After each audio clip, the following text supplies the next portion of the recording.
ओम श्री गणेशाय नमः। नमस्कार, मैं आपका मित्र पंडित लोकेश गहतोड़ी आप सभी का हार्दिक स्वागत करता हूं अपने यूट्यूब चैनल पर। आप सभी को श्री गणेश चतुर्थी जी की हार्दिक शुभकामनाएं। भगवान श्री गणेश जी मंगल मूर्ति हैं, संपूर्ण विघ्नों का नाश करने वाले हैं। भगवान श्री गणेश जी की शरण में आकर मनुष्य को ना भय रह जाता है, ना किसी प्रकार की विघ्न बाधा उसे सताती है। प्रभु श्री गणेश जी के इस पावन दिन पर हम सभी को अवश्य भगवान श्री गणेश जी की पूजा उपासना करनी चाहिए।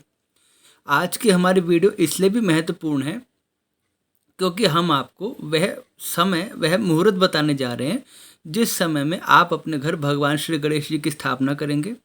साथ ही साथ इस दिन जब आपको चंद्र दर्शन नहीं करना है, चंद्र दर्शन करने से जो दोष की आपको प्राप्ति होगी उसके विषय में आपको सावधान करेंगे, उसका समय बताएंगे। और यदि भूलवश आपसे चंद्र दर्शन हो जाए तो उसके निवारण का क्या उपाय है वह भी आपको बताएंगे, इसलिए अंत तक हमारे साथ बने रहिए। और यदि आपने हमारे चैनल को सब्सक्राइब नहीं किया तो प्लीज़ सब्सक्राइब कीजिए और बेल आइकन जरूर प्रेस कीजिए ताकि आने वाली सभी वीडियो आप तक सबसे पहले पहुंच सके। बोलिए भगवान श्री गणेश जी महाराज की जय। सबसे पहले मुहूर्त की चर्चा करते हैं।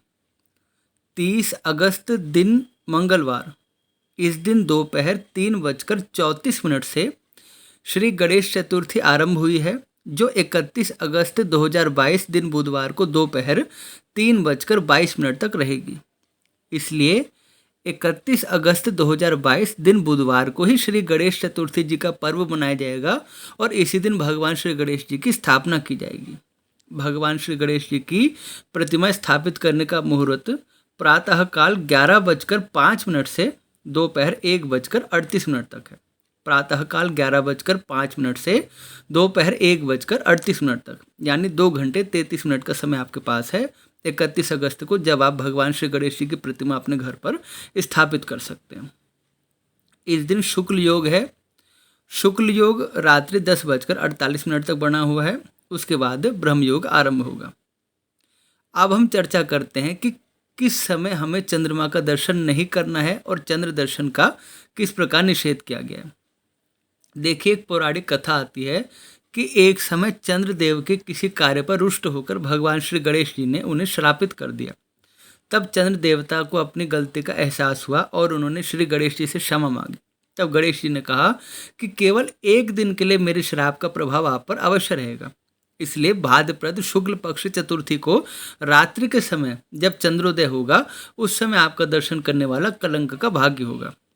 इस बार 30 अगस्त 2022 के दिन यानी मंगलवार के दिन यह विधान लागू होगा, क्योंकि 31 अगस्त 2022 को बुधवार के दिन दोपहर 3:22 पर ही चतुर्थी तिथि समाप्त हो जा रही है, यानी जिस समय चंद्र दर्शन आपको होगा पंचमी तिथि लग जाएगी। इसलिए एक दिन पहले यानी मंगलवार को ही चंद्र दर्शन का निषेध होगा।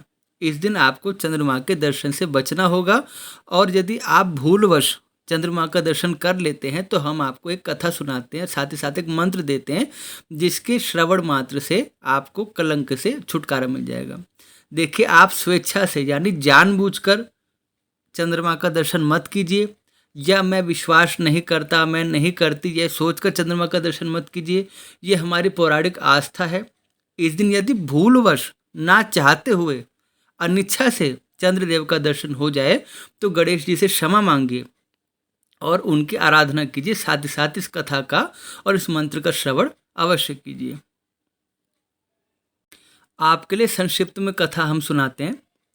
भगवान श्री कृष्ण जब द्वारिकापुरी में निवास करते थे उस समय भगवान श्री कृष्ण की नगरी में सत्राजित नाम का एक यदुवंशी था। वह बड़ा धर्मात्मा था और भगवान सूर्य का परम प्रिय भक्त था। सत्राजित यादव ने भगवान सूर्य नारायण को अपनी तपस्या से प्रसन्न कर लिया और भगवान सूर्य से वरदान स्वरूप सैमंतक मणि मांगी। भगवान सूर्य प्रसन्न हुए और उन्होंने अपने भक्त सत्राजित को सैमंतक मणि प्रदान की। इस मणि की विशेषता थी कि यह प्रतिदिन 8 भार स्वर्ण प्रदान करती थी, किंतु सूर्य भगवान ने कहा किसी भी प्रकार अपवित्र अवस्था में इस मणि को धारण नहीं करना चाहिए। ये मणि साक्षात मेरा ही स्वरूप है, मेरा विग्रह है। तुम्हें अपने घर के मंदिर में इसे स्थापित करना चाहिए और प्रतिदिन इसकी पूजा करनी चाहिए। सत्राजित ने उनकी आज्ञा शिरोधार्य की। एक समय भगवान ने विनोद में अर्थात मजाक में सत्राजित से कहा कि हे सत्राजित, तुम इस मणि को राजा उग्रसेन को भेंट कर दो। तब सत्राजित को यह भय हुआ कि भगवान सर्वसमर्थ हैं, कहीं वो मुझसे मेरी मणि न छीन ले। इसलिए सत्राजित यादव को भगवान से भय रहने लगा। एक दिन सत्राजित यादव का भाई प्रसेन वन में शिकार खेलने गया। तब उसने अपने भाई से कहा कि आप ये मणि मुझे प्रदान कीजिए। तब सत्राजित ने उसे मणि प्रदान कर दी, किंतु वह भूल गया कि भगवान सूर्य ने पहले ही चेतावनी दी थी कि किसी भी प्रकार अपवित्र अवस्था में इसे नहीं धारण करना चाहिए। जब आप वन में जाकर शिकार करते हैं और पशुओं को मारते हैं तो उस समय आप अपवित्र अवस्था में हो जाते हैं। उस समय आपको भगवान सूर्य के विग्रह स्वरूप इस मणि को नहीं धारण करना चाहिए। ये चेतावनी सत्राजित यादव भूल गया। प्रसेन वन में गया। वहाँ एक सिंह ने प्रसेन पर आक्रमण किया और प्रसेन की मृत्यु हो गई। वो सिंह चलते चलते एक गुफा के सामने पहुंचा। उस गुफा में जामवंत जी रहते थे। श्री रामचंद्र जी के समय रामायण में आपने जामवंत जी का उल्लेख अवश्य सुना होगा। वो दीर्घायु हैं और राम जी ने उन्हें आशीर्वाद दिया था कि हे जामवंत, मैं जब भगवान श्री कृष्ण के रूप में अवतार लूंगा तब आपसे पुनः भेंट करूंगा। तब अपने आराध्य देवता मर्यादा पुरुषोत्तम प्रभु श्री रामचंद्र जी के आगमन की प्रतीक्षा में जामवंत जी उस स्थान पर निवास करते थे। जामवंत जी ने उस सिंह को मार दिया और वो मणि लेकर अपनी गुफा में प्रविष्ट हो गए। इधर सत्राजित को बड़ा भय हुआ कि मेरा भाई वन से नहीं आया, कहीं कोई अनिष्ट तो नहीं हुआ। उसके मन में आशंका होने लगी और मनुष्य का मन स्वार्थ से भर जाता है। लोभवश उसने भगवान पर ही आरोप लगा दिया कि भगवान ने मुझसे मेरी मणि मांगी थी, मैंने मणि देने से इनकार कर दिया, कहीं भगवान ने ही तो मेरे भाई को मारकर वह मणि तो नहीं छीन ली। हुआ क्या था, भगवान सर्वसमर्थ है किंतु फिर भी हम लोगों के कल्याण के लिए लीला करते हैं। भगवान ने चंद्रमा का दर्शन कर लिया था भाद्रपद शुक्ल पक्ष की चतुर्थी का, इसलिए गणेश जी के वचनों का मान रखने के लिए भगवान पर भी मिथ्या दोष लगा और भगवान ने लीला इसलिए की ताकि हमें भविष्य में कोई संकट का सामना ना करना पड़े, हम भगवान के चरित्र को सुनकर इस संकट से छूट जाएं। तब भगवान के विषय में सत्राजित ने इस प्रकार की बातें कही। तब भगवान ने कहा कि हे सत्राजित, मैंने तुम्हारे भाई को नहीं मारा है। हम सब वन में चलते हैं और तुम्हारे भाई की खोज करते हैं, वही सत्य का पता चलेगा। संपूर्ण यदुवंशियों को लेकर भगवान वन में गए। वहाँ उन्होंने एक स्थान पर प्रसेन को मरा हुआ पाया। उस स्थान पर उसका घोड़ा भी था और वहाँ पर एक सिंह के पद चिन्ह थे। सिंह के पद चिन्ह चलकर एक गुफा के सामने खत्म हुए। वहां सिंह मरा हुआ था। तब सबने कहा जो इस बलवान सिंह को मार दे, ऐसा अद्भुत जीव इस गुफा के भीतर रहता है। तब भगवान ने कहा आप सभी बाहर ठहरिए, मैं भीतर जाकर आता हूँ। उस गुफा में जब भगवान ने प्रवेश किया तब जामवंत जी यह नहीं पहचान पाए कि साक्षात मेरे आराध्य देवता प्रभु श्री राम हैं, जो इस समय श्री कृष्ण के रूप में आए हैं। उनके हृदय में क्रोध हो आया कि कोई अपरिचित पुरुष मेरे निवास स्थान में प्रवेश कर गया है। तब जामवंत जी का भगवान से युद्ध हुआ। भगवान चाहते तो क्षण भर में जामवंत जी को पराजित कर देते, किंतु श्री राम जी के समय में एक समय जामवंत जी ने प्रार्थना की थी कि हे प्रभु, जब लंका के राजा रावण से आपका युद्ध हुआ, उस युद्ध में एक भी ऐसा राक्षस नहीं था जिसने अपने बाहुबल से मुझे संतुष्ट किया या जो युद्ध में मुझे जीत सके। इसलिए हे प्रभु, मैं आपसे यह भिक्षा चाहता हूँ, आपसे वरदान चाहता हूँ कि आप मुझे युद्ध प्रदान कीजिए। भगवान प्रसन्न हुए, मुस्कुराए कि मैं स्वामी हूँ, आप सेवक हो। स्वामी और सेवक का, भगवान और भक्त का युद्ध शोभा नहीं देता, किंतु मैं आपकी बात नहीं टालूंगा। जब मैं श्री कृष्ण के रूप में आऊँगा उस समय आपकी इस इच्छा को भी पूर्ण करूँगा।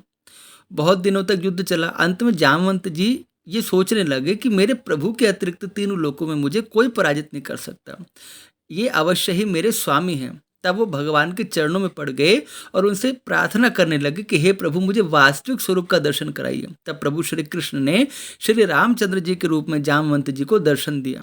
तब जामवंत जी अत्यंत प्रसन्न हुए। उन्होंने सैमंतक मणि भगवान को सौंप दी। साथ ही साथ अपनी कन्या देवी जामवती का भी विवाह भगवान से कर दिया और भगवान अपनी पत्नी और मणि को लेकर नगर में लौट आए और जामवंती को द्वारकापुरी में सुंदर महल में भगवान ने ठहरा दिया। तब भगवान सत्राजित के घर गए कि आपके भाई को तो सिंह ने मारा था, मैंने आपके भाई को नहीं मारा और ये मणि आपके पास रहेगी। तब सत्राजित को भी बड़ा क्षोभ हुआ, दुख हुआ कि मैंने अकारण ही भगवान पर मिथ्या दोष लगाया, मिथ्या आरोप लगाया, तब उन्होंने अभी अपनी पुत्री सत्यभामा का विवाह भगवान से कर दिया। इस प्रकार भगवान के विवाह की भी कथा है, जहाँ जामवंत जी की पुत्री जामवती और सत्यभामा के साथ भगवान का विवाह हुआ। ये जो मणि की कथा है, इस कथा को सुनने से यदि आपने भूलवश अनिच्छा पूर्वक ना चाहते हुए यदि चंद्रमा का दर्शन कर लिया हो, तो आप उस दोष से, उस कलंक से छूट जाते हैं, क्योंकि भगवान ने स्वयं ऐसा वरदान दिया और श्री भागवत पुराण में इसका उल्लेख मिलता है। अब आपके लिए एक मंत्र का मैं उच्चारण करूंगा, उस मंत्र को भी आपको इस दिन अवश्य सुनना चाहिए। उस मंत्र को सुनने से भी आपके दोष की निवृत्ति हो जाती है। वो मंत्र इस प्रकार है, आप चाहे तो नोट कर सकते हैं, चाहे वीडियो में सुन सकते हैं। सिंहः प्रसेनमवधीत सिंहो जाम्बवताहतः सुकुमारक मारोदिस्त्वयेष सेमन्तकरः। पुनः मैं उच्चारण करता हूँ। सिंहः प्रसेनमवधीत सिंहो जाम्बवताहतः सुकुमारक मारोदिस्त्वयेष सेमन्तकरः। इस मंत्र का भी श्रवण अवश्य करना चाहिए इस दिन, और श्रद्धा पूर्वक ये विश्वास रखना चाहिए कि हम भगवान श्री गणेश जी के आराधन में अपने समय को बिताएंगे। भगवान श्री गणेश जी की उपासना करने से पूरे वर्ष भर आपके जीवन में ना धन की कमी होगी, ना मान सम्मान की कमी होगी, ना आपके किसी कार्य में बाधा आएगी, ना शत्रु से आपको पराजित होना पड़ेगा। भगवान श्री गणेश जी मंगल मूर्ति है, सबके दुख दूर करते हैं, सबके संकट दूर करते हैं। उनकी उपासना कीजिए और प्रयत्न पूर्वक जिस समय को, यानी 30 अगस्त को चंद्रमा के दर्शन का निषेध है, चंद्रमा का दर्शन मत कीजिए और इस मंत्र को और इस कथा को अवश्य श्रद्धापूर्वक सुनिए। एक बार पुनः आप सभी को श्री गणेश चतुर्थी की हार्दिक शुभकामनाएं। जय श्री राम।